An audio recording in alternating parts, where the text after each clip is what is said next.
Welcome back to the channel. Today I thought I'd do a what I spend in a month or a April recap. So if you haven't watched the last video, April was a month of a lot of foreseen and unforeseen circumstances for me. There were some things that happened where I had sinking funds saved and I covered the cost of those items. And there are some things that just caught me completely off guard and made my spending for the month higher than normal. So I thought it would be fun to go through and see what I spent last month. I am going to use the YNAB spending breakdown report to kind of go through my expenses. I don't want to make this video too long, so I won't go line by line for every single thing because some of these things are just regular payments and regular monthly bills that happen every month. One of the things that you will notice is my reimbursements category. So I mentioned before that April was an unexpected month. And so I did have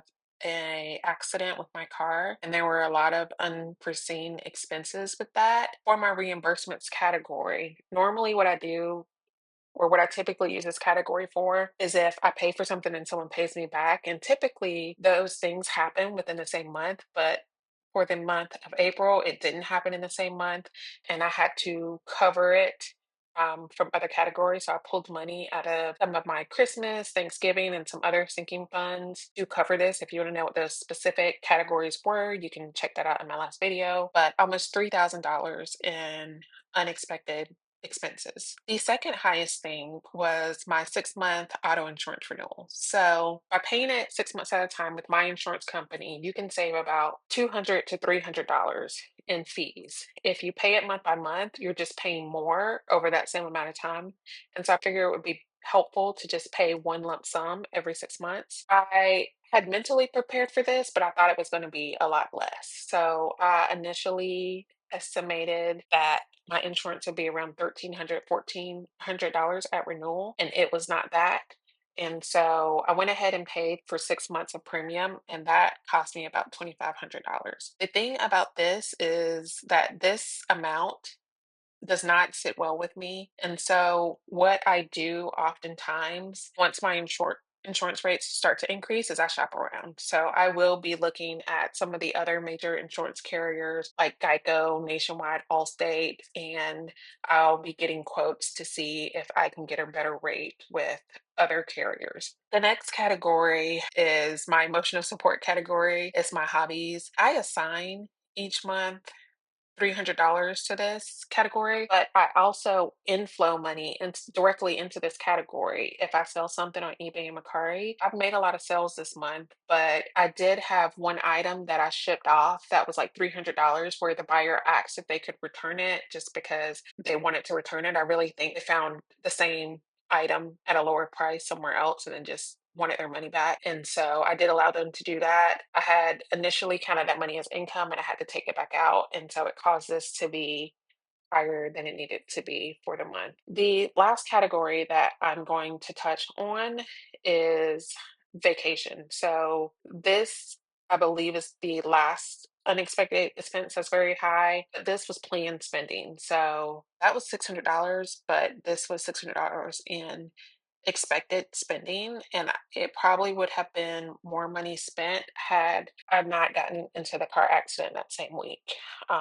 Those are all my categories. Everything else, I'm just scrolling through, is pretty much standard. The only other non-standard expense, which it wasn't a huge expense, I switched over my YNAB, so I was paying for my YNAB, which is You Need a Budget, the software that you currently see on screen. I paid or was paying for that via Apple. However, when you pay for it via Apple, you cannot use the refer a friend link. And so I do have a link in the description of my videos. And I wanted people to be able to click on that link and get a free 34-day trial. And then I would also get a month free. So I switched from paying through Apple to paying YNAB directly for that. And if I'm not mistaken, YNAB also had a price increase. So I believe last November or December when I paid for it, it was $103. But when I renewed it, it went up to $117. So there may be a price increase for the software on the horizon.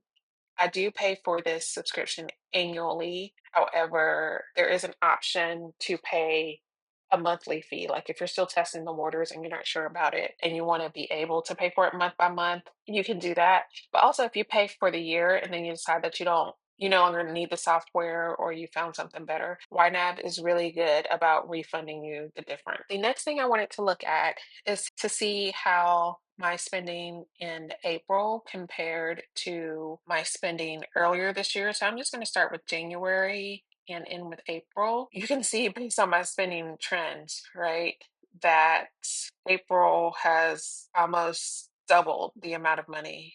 I spent double the amount that I normally spend,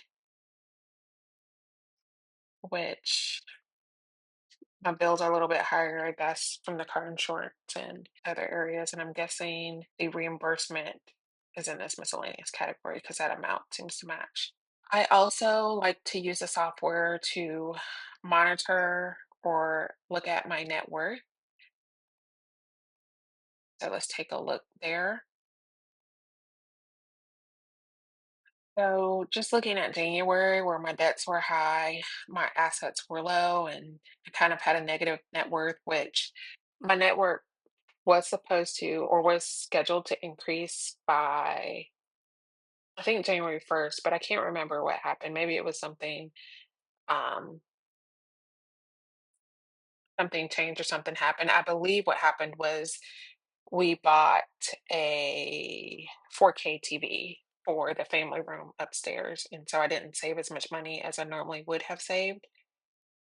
And then February was a really big month because I had an extra paycheck from work, and I we also had a tax refund, and so I was able to use that money to pay down some debt. I believe March is the month where I decided to take some of the monies from my sinking funds and pay off my city credit card. This month, my net worth has taken a tank. So we went from $9,005 to $5,585. Some of the changes and decisions that happened this month also increased my debts because I do like to do 95% of my spending, if not all of my spending, on my credit card so I can get the cash back rewards. And so that's what I've been doing. So even when I paid my car insurance, it was paid using my Apple Card, which gets